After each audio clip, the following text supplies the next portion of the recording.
그 세속적 낙관론이 이야기하는 희망에 대한 것인데요. 먼저 이 세속적 낙관론이 그 실패한 대표적인 세 가지 이야기로 좀 시작을 하려고 합니다.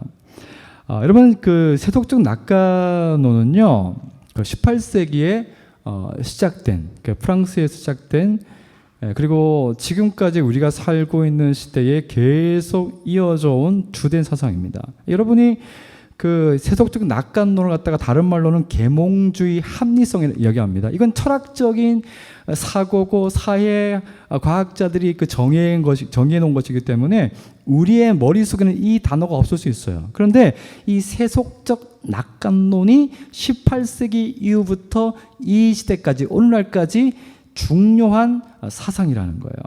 그러니까 여러분이 인식하든 인식하지 않든 이 사상의 흐름 속에서 우리는 살고 있는 거죠. 그 미국에 대한 이야기를 나누면요, 여러분, 미국이 건국될 때 미국민들에게 그 가장 큰 희망을 주었던 것은 아시는 것처럼 기독교였습니다. 기독교는 그 사람들의 고난과 쾌락에 대한 올바른 해석을 해주었고요, 그리고 죽음에 대해서 올바른 해석을 주었습니다. 그래서 심지어 죽음에서도 자유로웠습니다. 하지만 말씀드린 것처럼 그 18세기에 그래서 프랑스에서 시작된 그 계몽주의 합리성, 그 세속적 낙관론의 영향을 받은 그 미국의 새로운 세대가 등장합니다. 그리고 그 세대는요, 기독교의 가르침을 점차 잃어버립니다.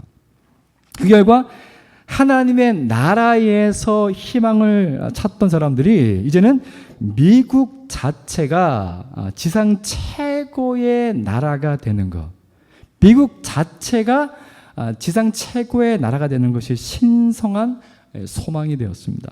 그래서 미국의 신은요, 하나님이 아니라 신격화된 미국 자체라고 이야기합니다. 그것이 이제 미국의 패권주의죠. 그래서 현재 미국인들에게 기독교의 개념은 어떤 거냐면요, 하나님 그분이 가져다 주는 희망이 아니에요. 하나님 그분이 가져다 주는 소망에 초점이 맞춰진 것이 아니라 기독교를 어떻게 이해하냐면은 우리가 살아가는 세상을 진보적으로 더 이성적으로 자유를 주고 문명과 인권을 더 아름답게 만드는 이야기, 그 성경의 이야기 속에 이런 것들이 들어있다는 겁니다. 그리고 이 모든 것이 인간의 역사가 발전하면서 더 발전하게 될 것이라고 믿는 것이 세속적 낙관론입니다. 여러분, 이런 어떤 그 세상의 낙관론은요, 오늘날 계속 무너지고 있어요. 먼저 철학자들에게 비판을 받고 있는데요, 이 세속 사회에는 더 이상 옳고 그름에 대한 그 합의된 인식이 없다는 거예요. 이 말이 무슨 말이냐면은 절대 도덕이 사라졌어요. 그래서 이런 상태에서는 무엇이 진보이고 무엇이 태보인지를 갖다가 확신할 수 없다는 겁니다. 이게 무슨 말이냐면 개인이 믿는 것이 진리가 되었어요. 근데 내가 믿는 것이 진리예요. 오늘날 사람들에게 가장 중요한 것은 내가 무엇을 믿느냐가 가장 중요합니다. 그리고 또 다른 비판은 뭐냐면요, 이 세속의 진보 이념은요, 무한한 경제적인 그 팽창을 기초로 하고 있습니다. 그래서 물질적인 번영, 육체적인 안락, 자연을 지배하는 첨단 기술, 이런 것들을 중요하게 생각하는데요. 근데 인간이 가진 권력과 자유의 의미가 한계에 부딪히고 있습니다. 경제적 팽창이 계속될 것이다. 근데 이것이 무너지고 있어요. 실례로 나라마다 정치와 사상과 종교가 양극화되고 있어요. 우리도 지금 그걸 느끼고 있지 않습니까? 이게 어떤 정당이 권력을 잡느냐에 따라서 국가의 제도가 급변합니다. 경제도 나라마다 자국 우선주의가 먼저입니다. 그래서 미국이 금리를 인상하면은 브라질 같은 개발도상국들이 큰 피해를 입게 됩니다. 그래서 그 무한한 경제적 팽창을 통해서 모든 나라가, 전 세계가 잘 살 것이라는 기대가 완전히 무너지고 허구라고 사람들이 믿게 된 것이죠.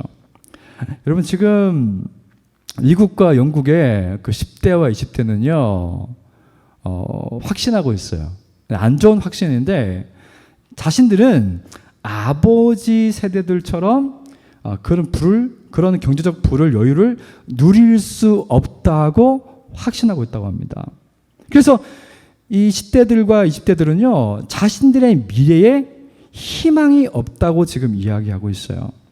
왜 그럴까요? 여러분, 세계가 혈관처럼요, 유기적으로 연결되어 있습니다. 그래서 코로나가 터지고, 그 세계 경제가 붕괴되고, 또 기후 변화로 인한 재앙이 일어나고, 또 사이버 공격과 같은 일이 일어나면요, 이 피해를 어느 한 나라만, 한 국가만 피해를 받는 게 아니라 모든 세계가 피해를 입습니다. 그 대표적인 예가 러시아의 침략 전쟁이 우리에게 가져다준 결과를 우리가 고스란히 받고 있지 않습니까? 이렇게 기독교를 대체한 그 계몽주의 합리성이 성공하기 위해서는요, 경제가 무한하게 성장하고 사람들의 삶은 점점 안락해져야 하는데 상황은 정반대로 흐르고 있다는 겁니다. 그 속에서 사람들이 고통당하고 있다는 것입니다. 그래서 미국의 근현대 사회에 나타난 이런 문제들이요, 오늘날 우리나라 안에서도 똑같이 일어나고 있습니다. 돈이면 모든 것을 할 수 있고 경제적 자유를 누리면서 내 삶이 미래로 갈수록 더 나아질 수 있다고 생각했는데 돈 때문에 인생이 망가지고 있어요. 부동산 투자에 실패를 하고 정점을 찍고 있는 높은 금리 때문에 사람들의 삶이 진이겨져 있습니다. 그런데도 사람들은요, 이 세속적 낙관론에 몇 가지만 수정하면은 이 세속적 낙관론이라는 배가 정상적으로 항해를 할 수 있다고 여전히 믿고 있어요. 하지만 그런 식으로는요, 우리의 미래에 희망을 이야기할 수 없습니다. 결국 이 세속적 낙관론은 실패로 끝나고 있습니다. 그럼 두 번째로 이 세속적인 낙관론이 가지고 있는 불행은 뭐냐면요, 인간의 정신에 재앙을 불러오고 있다는 것입니다. 여러분, 이 세속적인 낙관론은 자체가 당장의 쾌락을 추구합니다. 그래서 사람들은 의미 있는 미래의 목적을 위해서 그 현재의 쾌락을 희생한다는 것을 상상할 수 없습니다. 이 문화에 익숙해진 우리 아이들의 그 모습을 보면은 알 수 있죠. 여러분, 요즘 아이들은요, 지금 당장 쾌락을 경험하고 싶어 합니다. 더 좋은 것을 위해서 현재를 희생한다는 개념이 없습니다. 지금 즐거우면 좋다는 식의 생각이 깊이 뿌리 내리고 있습니다. 그래서 이 세속적 낙관론의 가치는 그 무한한 경제의 성장과 그에 따른 인간의 무한 자유인데, 경제가 좋을 때는 그것을 누릴 수 있어요. 당장 즐길 것을 찾고 즐기면 됐지만요, 경제가 무너지면서 당장의 쾌락을 추구하는 것이 사치가 되어버렸습니다. 그래서 다른 삶의 방식을 생각해 본 적이 없는 이 시대의 사람들은요, 정신적인 혼란과 고통을 겪고 있다고 합니다.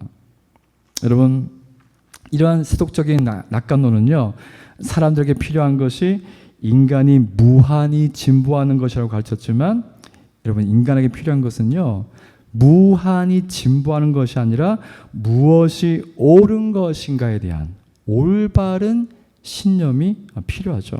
근데 그 정신적 무장이 없으니까요, 사람들이 오늘날 현재의 이 고통을 견디지 못하고 있습니다.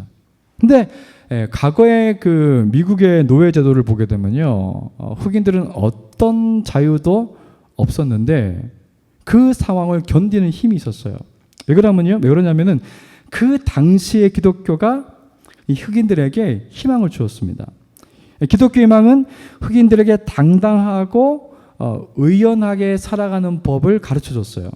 모든 희망을 산산이 무너뜨리는 현실을 똑바로 바라보면서도 거기에서도 희망이 있다는 것을 이야기했죠. 그리고 그런 현실을 재료로 삼아서 모든 잔혹한 환경조차도 무너뜨릴 수 없는 그 희망이 있다고 이야기했습니다.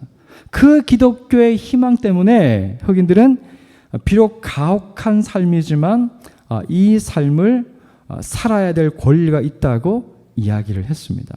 여러분, 흑인들의 희망을 아무도 꺾지 못하고 그 혹독한 현재를 견딜 수 있게 해준 것이 뭐냐면요, 기독교가 말하는 영원한 정의, 그리고 하나님의 복에 대한 메시지였습니다. 근데 이 미래의 희망 없이 물질 만능주의 아래서 현재를 즐기는 이 시대의 사상은요, 실패했고 사람들은 어느 때보다도 심각한 고통을 받고 있습니다. 재력이나 명품을 가시하는 그 플렉스를 못하거나 남들이 하는 것을 못한다고 생각하면 나는 실패한 사람이고 의미 없는 존재며 미래가 없다는 절망에 빠집니다. 이것이 오늘날 사람들이 정신적으로 고통받고 있는 이유입니다. 세 번째로 이 시대의 사상이 가지고 있는 실패는요, 죽음을 올바로 해석하지 못해서 죽음에 당당히 맞서지 못하고 죽음을 이겨낼 수 있는 희망을 주는 일에 실패한 겁니다. 여러분, 그 믿음보다는, 이 시대의 사상은요, 믿음보다는 개인의 자유와 행복이 훨씬 중요합니다. 개인이 자유롭게 자기 스스로 옳은 것이 무엇인지 정의를 내립니다. 그리고 자신의 존재의 의미를 그 속에서 발견하고 이제 더욱 발전시켜 나가는 것이 가장 중요한 일이 되었습니다. 그런데 그렇게 소중하게 여기는 개인의 자아가 죽음이라는 그 보편적인 결과 앞에 서게 되면요, 아무런 힘을 쓰지 못합니다. 우리 모두가 내 개인의 생각과 내 개인의 자아를 발전시키는 것이 가장 중요하다고 생각하다가 어느 순간에 죽음 앞에 딱 서게 되면요, 막상 죽음 앞에 서게 되면 아무런 힘을 쓰지 못한다는 거예요. 그래서 오늘날 젊은 사람들에게요, 목숨을 바쳐 나라를 지킨다는 말은요, 그리고 자신의 생명을 희생해서 자유를 위해서, 대의를 위해서 희생한다는 것은 말도 안 되는 일이라고 생각합니다. 죽음 이후에 세계가 없다고 생각하고 현재에 집착하면서 살기 때문에 죽음에 다가서는 상황이 생기면요, 큰 공포를 느낍니다. 제가 아이들에게 이야기했던 것처럼요, 5살짜리 아이가 사촌이 죽었는데, 자기가 똑같은 나이의 사촌이 죽었는데 엄마가 그 아이한테 해줄 수 있는 말이 뭐냐면은, 내 사촌은 어디 갔어라고 물을 때 그 엄마가 해줄 수 있는 이야기가 내 사촌은 다음 봄이 되면은 자라나는 꽃과 나무에 생명을 주는 비료가 될 거야. 이런 식으로밖에 말을 해줄 수 없는 것이 이 시대의 사상이라는 거죠. 근데 그 아이가 그 이야기를 들었을 때 충격을 받는 거죠. 그것이 그 어린 아이의 생각에도 그 마음에도 사람의 죽음이 그렇게 끝난다 그러면은 험할 수밖에 없는 거죠. 여러분, 사람의 직관은 죽음을 자연스러운 것으로 받아들이지 않습니다.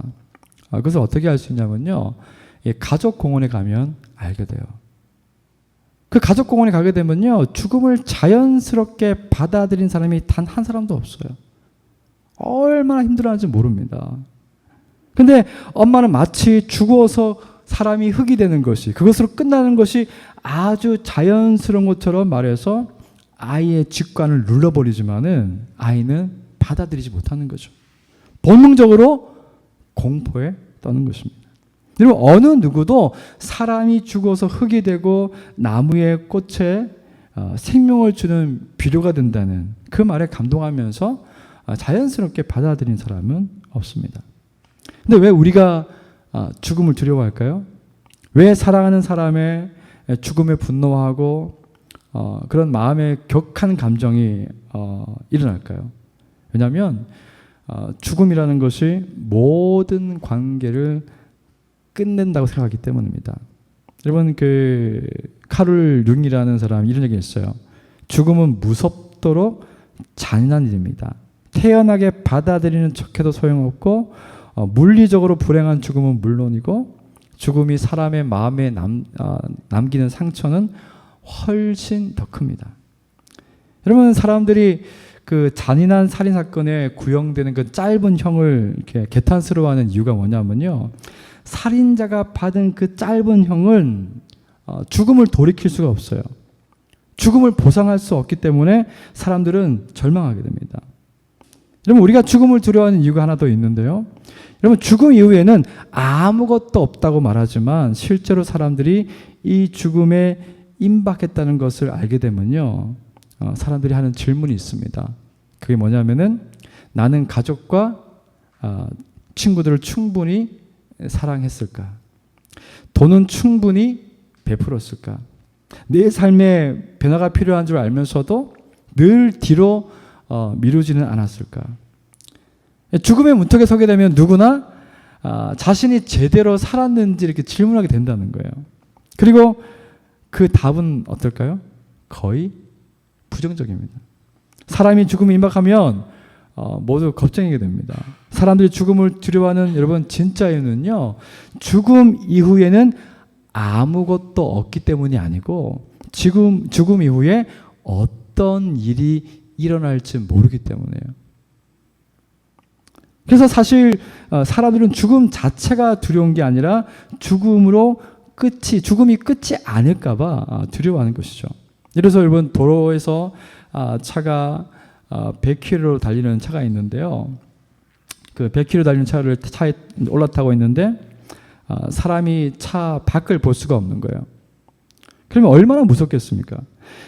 똑같습니다. 죽음을 향해 달려가는데 죽음 이후에 어떤 일이 있는지 볼 수 없다면 그보다 더 두려운 일은 없습니다. 이렇게 이 세상의 사상은 현재에 초점을 맞추고 있어요. 그렇기 때문에 인간이 가장 두려워하는 죽음에 대한 답을 주지 못합니다. 그래서 오늘날의 이 낙관론, 이 세속적인 낙관론을 믿었던 사람들은요, 경제의 실패, 미래의 암담함에 대한 정신적인 고통, 그리고 죽음에 대한 공포로 삶이 완전히 쪼그라들었어요. 이것이 그 세속적 낙관론이 말하는 희망의 실체입니다. 그런데 사람들은 이 속에서 이 세속적 낙관론이 주는 희망이 실패하고 있다는 것을 모르면서 여기서 뭔가 희망적인 메시지가 있을 거라고 생각하는 거죠. 제가 말씀드린 이 내용들 속에서 몇 가지만 수정하면 괜찮을 거라고 생각하는데 이것이 바로 희망 고문이라는 거예요. 근데 여기서 사람들이 빠져나